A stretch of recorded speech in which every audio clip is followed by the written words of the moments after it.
Alhamdulillahi Rabbil Alameen.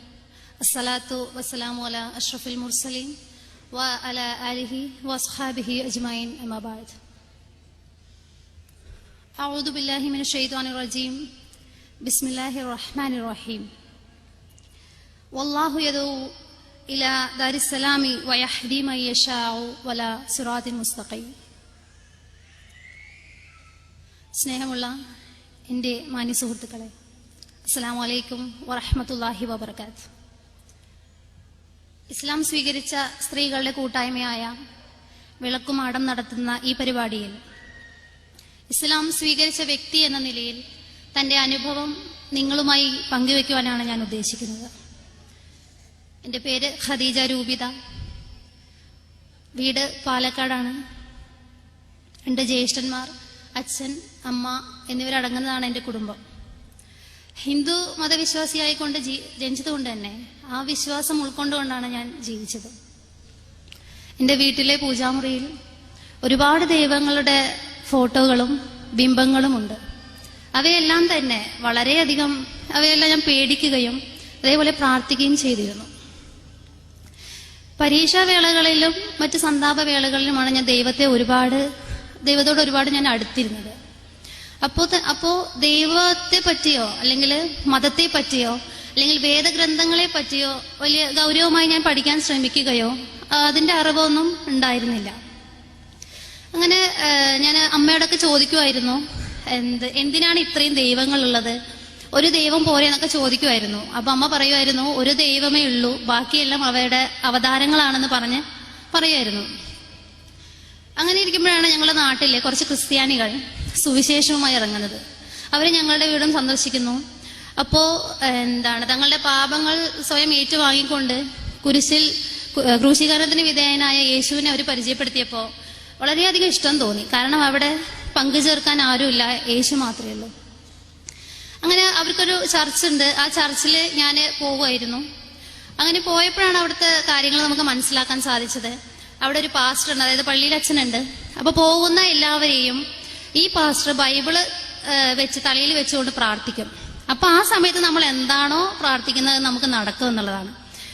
അതുപോലെ തന്നെ വെള്ളവും എണ്ണയും ഉണ്ടാവും. നമുക്ക് രോഗങ്ങളുണ്ടെങ്കിൽ അവിടെ തടവിയാല്, ആ വെള്ളവും എണ്ണയും കൊണ്ട് തടവിയാല് നമ്മുടെ അസുഖം മാറും എന്നൊക്കെയുള്ളൊരു വിശ്വാസമായിരുന്നു.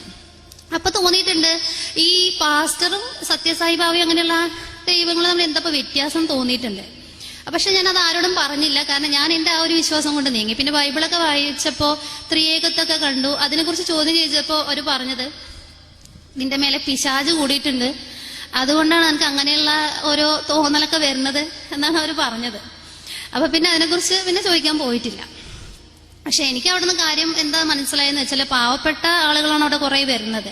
അപ്പൊ പാവപ്പെട്ടവരുടെയും പണച്ചാക്കുകളായ ആളുകളുടെയും ജനങ്ങൾ അവരുടെ കയ്യിൽ നിന്ന് പരമാവധി പണം ചൂഷണം ചെയ്തുകൊണ്ട് അവർക്ക് ബുദ്ധിമുട്ട് വരുന്ന സമയത്ത് ഈ പണം അവർക്ക് തന്നെ ദാനമായി നൽകിക്കൊണ്ട് ജനങ്ങളുടെ ശ്രദ്ധ പിടിച്ചു പറ്റുക എന്ന സംഭവമായിരുന്നു അവിടെ നടക്കുന്ന. അങ്ങനെയാണ് എനിക്ക് മനസ്സിലാക്കാൻ കഴിഞ്ഞിട്ടുള്ളത്. അപ്പൊ ആ ഒരു സംഭവങ്ങളൊന്നും എനിക്ക് ഇഷ്ടമായിരുന്നില്ല. പക്ഷെ ഞാൻ എൻ്റെ ഈ ഒരു വിശ്വാസം കൊണ്ടായിരുന്നു നടന്നിരുന്നത്. അതുപോലെ തന്നെ ഇസ്ലാം എന്നാൽ എന്താണെന്നോ മുസ്ലിം എന്നാൽ ആരാണെന്നോ മനസ്സിലാക്കാൻ എൻ്റെ നാട്ടിലൊരു നല്ലൊരു മുസ്ലിം കുടുംബം പോലും ഇല്ല. മുസ്ലിങ്ങൾ ഉണ്ടെന്നുണ്ടെങ്കിലും വെറും മുസ്ലിം നാമധാരികൾ മാത്രമാണ് അവര്. കാരണം ഞാൻ അമ്പലത്തിൽ പോവുകയും നേർച്ചയിടുകയും ചെയ്യുമ്പോൾ അവർ മക്കാമുകളിൽ പോകുന്നു, നേർച്ചയിടുന്നു. ഞാൻ ജോത്സ്യരുടെ അടുത്ത് പോകുമ്പോൾ പലയിടങ്ങളിൽ നിന്നായി അവരും ജോത്സ്യരുടെ അടുത്തേക്ക് വരുന്നു. ഞാൻ ബിംബത്തോടും പ്രതിമകളോടും പ്രാർത്ഥിക്കുമ്പോൾ അവർ മരിച്ചുപോയവരോട് പ്രാർത്ഥിക്കുന്നു. അപ്പോൾ എനിക്കൊരു വ്യത്യാസം തോന്നിയിട്ടില്ല. മുസ്ലിമും ഹിന്ദുവും തമ്മിൽ എന്താണ് ഒരു വ്യത്യാസം എന്ന് എനിക്കവിടെ തോന്നിയിട്ടില്ല. പക്ഷേ സത്യമായി തന്നെ ഞാൻ മനസ്സിലാക്കുന്നത് ഇസ്ലാം എന്നാൽ സമർപ്പണമാണെന്ന്, മുസ്ലിം എന്നാൽ അള്ളാഹുവിന് പരമാവധി സമർപ്പിച്ചവനാണെന്നും ഞാൻ മനസ്സിലാക്കുന്നത് എൻ്റെ ഡിഗ്രി പഠന കാലയളവിലാണ്. കാരണം ഡിഗ്രിയിലാണ് എനിക്ക് നല്ല കൂട്ടുകാരികളെ കിട്ടുന്നത്. അവിടെ മുസ്ലിം കുട്ടികളാണ് ഒരുപാട് ഉണ്ടായിരുന്നത്. അപ്പോ എനിക്ക് പരിചയമുള്ള മുസ്ലിങ്ങൾ നമസ്കരിക്കാത്തവരാണെങ്കിൽ എൻ്റെ കൂട്ടുകാരികൾ 5 നേരത്തെ നമസ്കാരം മുടക്കാത്തവരായിരുന്നു. കാരണം കോളേജിൽ വന്നാലും അവർക്ക് നമസ്കാരത്തിന് സമയമായാൽ അവർ ആ സമയം കണ്ടെത്തി പ്രയർ ഹാളിൽ പോയി നിസ്കരിക്കുമായിരുന്നു.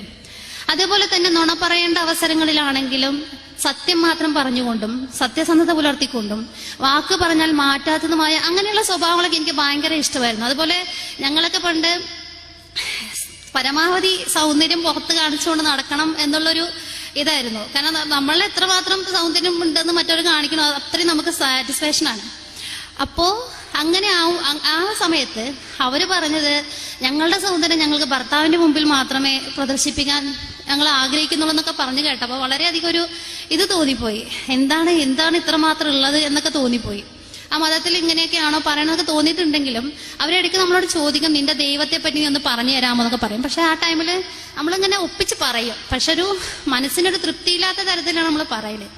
അപ്പൊ അവരിങ്ങനെ പറയുമെങ്കിൽ നമ്മൾ അതിന്ന് ഒഴിഞ്ഞു മാറും. കാരണം നമുക്ക് അത്രത്തോളം പറയാൻ മാത്രം ഇല്ല എന്നൊരു തോന്നൽ നമ്മൾ മനസ്സിലുള്ളത് കൊണ്ടായിരിക്കാം അങ്ങനെ ഒഴിഞ്ഞു മാറുമായിരുന്നു. പിന്നെ ലാസ്റ്റ് ഇയർ പഠിക്കുന്ന ടൈമിലാണ് എനിക്കൊരു കൂട്ടുകാരിയുടെ വീട്ടിൽ നിന്ന് പഠിക്കാനുള്ള ഒരു സൗകര്യം ഉണ്ടായത്. ആ സമയത്താണ് എൻ്റെ ജീവിതത്തെ തന്നെ മാറ്റിമറിക്കുന്ന അല്ലെങ്കിൽ മോക്ഷത്തിന്റെ മാർഗത്തിലേക്ക് എന്നെ നയിക്കുന്ന അത് കിട്ടുന്നത്. അതായത് ഒരു കടലാസ് തുണ്ട് കിട്ടുകയാണ്. അതായത് നബി സല്ലല്ലാഹു അലൈഹി വസല്ലമയുടെ ചില പ്രാർത്ഥനകൾ അടങ്ങുന്ന ഒരു കടലാസ് ഉണ്ട്. ആ കടലാസ് കൊണ്ട് വായിച്ചപ്പോ വളരെയധികം ഒരു വ്യത്യസ്തത തോന്നി. കാരണം ഞാൻ ദിവസവും പ്രാർത്ഥിക്കുന്നതല്ല അതിലുള്ളത്. നാളെ മരണാനന്തര ജീവിതത്തെക്കുറിച്ചുള്ള ഓർമ്മിപ്പിക്കലും അതിനു വേണ്ടിയുള്ള തയ്യാറെടുപ്പുകളും അങ്ങനെയൊക്കെയുള്ള ഒരു പ്രാർത്ഥനയായിരുന്നു. അപ്പൊ അതെനിക്ക് വലിയൊരു ഇത് തോന്നി. എന്താ ഒരു ഇതെന്ന് തോന്നിയിട്ട് ഞാൻ പിന്നെ അവിടെയുള്ള ബുക്കുകളൊക്കെ എടുത്ത് ഞാൻ വായിച്ചു. അതൊന്നും അവൾ അറിയാതെയായിരുന്നു, ഞാൻ എന്റെ കൂട്ടുകാരി അറിയാതെയായിരുന്നു ചെയ്തത്. കാരണം അറിഞ്ഞാൽ വല്ലതും പറയുമോ എന്തെങ്കിലും ഇതാക്കുമോ എന്നൊക്കെ ഉള്ള ഒരു പേടിയായിരുന്നു. പിന്നീട് 2-3 ദിവസത്തിന് ശേഷമാണ് ഞാൻ അവളോട് കാര്യം അവതരിപ്പിക്കണത്. കാരണം ഇതിനെക്കുറിച്ച് പഠിക്കാൻ എനിക്ക് ആഗ്രഹമുണ്ട്. അപ്പോ എന്താ ചെയ്യാന്ന് ചോദിച്ചപ്പോ വളരെയധികം സന്തോഷിക്കുകയും അപ്പൊ തന്നെ എനിക്ക് ഇപ്പോഴും നല്ല ഓർമ്മയുണ്ട്. എന്റെ കെട്ടിപ്പുണർന്നുകൊണ്ട് എന്ത് ഹെൽപ്പ് വേണമെങ്കിലും ഞാൻ അതിൽ ചെയ്തു തരാമെന്ന് പറഞ്ഞ് അവൾ എന്റെ ഓരോ ചുവടുവയ്പ്പിലും എന്റെ കൂടെ നടന്ന് ഇസ്ലാമിനെ കുറിച്ച് തറമായി പഠിക്കാൻ തന്നെ സഹായിച്ചിരുന്നു. അതാണ് പിന്നീട് എന്നെ ഇതിലേക്ക് മാറ്റിയത്. പിന്നെ ഞങ്ങൾ ഷഹാദത്ത് ചൊല്ലി നമസ്കാരം തുടങ്ങി. ഡ്രസ് കോഡിൽ വ്യത്യാസം വന്നു. ഇതൊക്കെ വ്യത്യാസം വന്നു തുടങ്ങിയപ്പോൾ വീട്ടുകാർക്കും സംശയം തുടങ്ങി, ഇവളും അങ്ങനെ ആയി പോവുകയാണെന്ന്. പക്ഷെ കോളേജിൽ പഠിക്കുന്നതുകൊണ്ട് അതൊരു ഫാഷന്റെ ഭാഗമാണ് എന്ന് പറഞ്ഞ് നീങ്ങായിരുന്നു. അപ്പോൾ നമസ്കാരം തുടങ്ങിയപ്പോൾ വീട്ടിലേക്ക് പോകാൻ എനിക്ക് പിന്നെ താല്പര്യമില്ലാതെ, കാരണം വീട്ടിൽ പോയാൽ നമസ്കാരം നടക്കില്ല എന്നുള്ളത് കൊണ്ട് തന്നെ അങ്ങനെ വീട്ടിലേക്ക് ഞാൻ എപ്പോഴെങ്കിലും പോകുന്ന സമയത്താണെങ്കിലും രാത്രി ഒന്നായി നമസ്കരിക്കും. അത് ശരിയാണോ തെറ്റാണോ എന്നൊന്നും എനിക്കറിയില്ലായിരുന്നു. പടച്ചോനെ പുറത്ത് തരണേന്ന് പറഞ്ഞ് അങ്ങനെ പ്രാർത്ഥിക്കലാണ്. ഒന്നായി രാത്രിക്ക് ഇരുന്ന് അങ്ങനെ ചിലപ്പോൾ കിടന്നൊക്കെ ആയിരിക്കും പ്രാർത്ഥിക്കല്. കാരണം പേടിയായിരുന്നു. മുസ്ലിം ആയതിനു ശേഷം നമസ്കാരം നിർബന്ധമാണല്ലോ എല്ലാവർക്കും. അപ്പോ നമസ്കരിച്ചില്ലെങ്കിൽ കുറ്റം കിട്ടുമല്ലോ എന്നുള്ളൊരു പേടി കൊണ്ട് നമ്മള് ഇതാക്കുമായിരുന്നു. പിന്നെയാണ് ഞാൻ അതെല്ലാം കഴിഞ്ഞ് കോഴ്സ് പൂർത്തിയായതിനു ശേഷം വീട് വിട്ട് വരുന്നത്. അങ്ങനെ വന്ന് ഞാൻ ഇവിടുത്തെ കോഴിക്കോട് സ്ഥാപനത്തിൽ ഒരു 3 മാസക്കാലം നിന്നു. ഇസ്ലാമിനെ കുറിച്ച് പഠിക്കുന്ന ഒരു സ്ഥാപനമാണത്. അങ്ങനെ അവിടെ നിന്നപ്പോൾ എൻ്റെ വീട്ടുകാരെ ഞാൻ അറിയിക്കുകയും ചെയ്തു. അപ്പൊ വീട്ടുകാർ ദിവസം വരും, ആഴ്ചക്ക് ഒരു 3 പ്രാവശ്യമെങ്കിലും വരുമായിരുന്നു. 3-4 പ്രാവശ്യം വന്ന് എപ്പോഴും പിന്തിരിപ്പിക്കാൻ ശ്രമിക്കും. കാരണം അടിക്കാനോ കേസിനോ അങ്ങനെ ഒന്നും പോവാതെ നല്ല രീതിയിൽ തന്നെ പറഞ്ഞതാക്കാന്ന് പറഞ്ഞ് ഇതായിരുന്നു. അപ്പൊ ഞാൻ മനസ്സിലാക്കിയ സത്യം എന്റെ വീട്ടുകാർക്കും എനിക്ക് മനസ്സിലാക്കി കൊടുക്കണം എന്നൊരു ഉദ്ദേശം ഉള്ളത് കൊണ്ട് തന്നെ ഞാൻ വീണ്ടും വീട്ടുകാരോട് പോയി ഒരു 3 മാസക്കാലം ഇരുന്നിരുന്നു.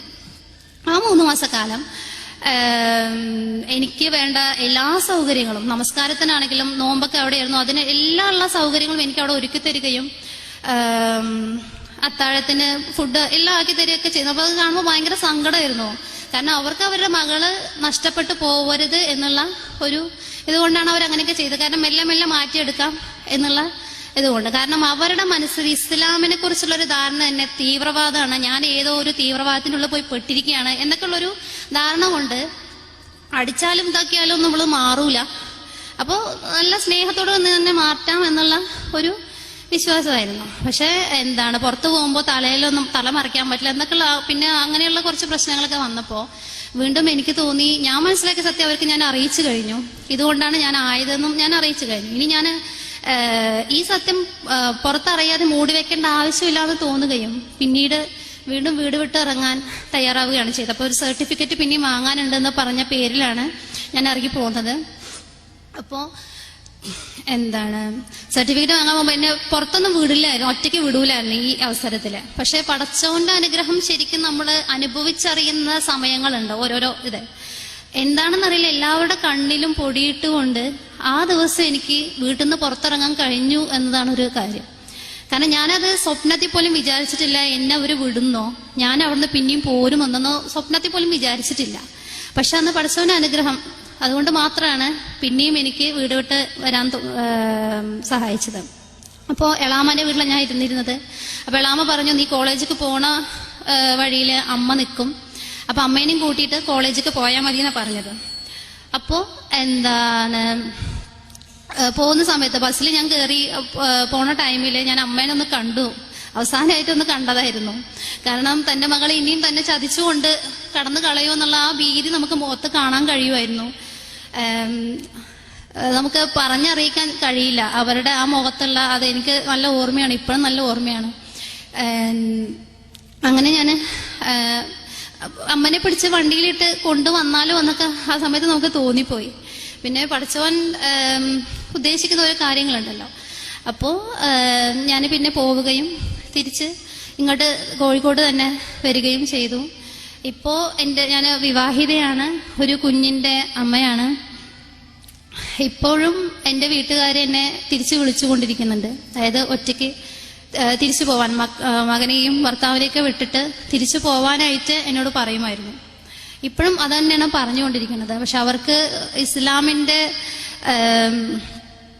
ഇസ്ലാമിന്റെ ഇതിനെക്കുറിച്ച് അവർക്ക് അറിയിക്കാൻ അതിന്റെ എത്രത്തോളം അതിന് പ്രാധാന്യമുണ്ട് എന്നുള്ളത് അവർക്ക് അറിയില്ല. അതുകൊണ്ടാണ് ഇപ്പോഴും അവരെന്നെ വിളിച്ചുകൊണ്ടിരിക്കുന്നത്. തിരിച്ചു പോരണം എന്ന് തന്നെയാണ് ഇപ്പോഴും പറയുന്നത്. അപ്പൊ നിങ്ങളെല്ലാവരും ദുആ ചെയ്യുക, അവർക്ക് ഷഹാദത്ത് ചൊല്ലാനും ഹിദായത്ത് കിട്ടാനുമായിട്ട് അവർക്ക് വേണ്ടി നിങ്ങൾ ദുആ ചെയ്യണം. ഇൻഷാ അല്ലാഹ് നമ്മളുടെ ഓരോ അമലുകളും അള്ളാഹു സ്വീകരിക്കട്ടെ. വഖ്റുദവാന വൽഹംദുലില്ലാഹി റബ്ബിൽ ആലമീൻ. അസ്സലാമു അലൈക്കും.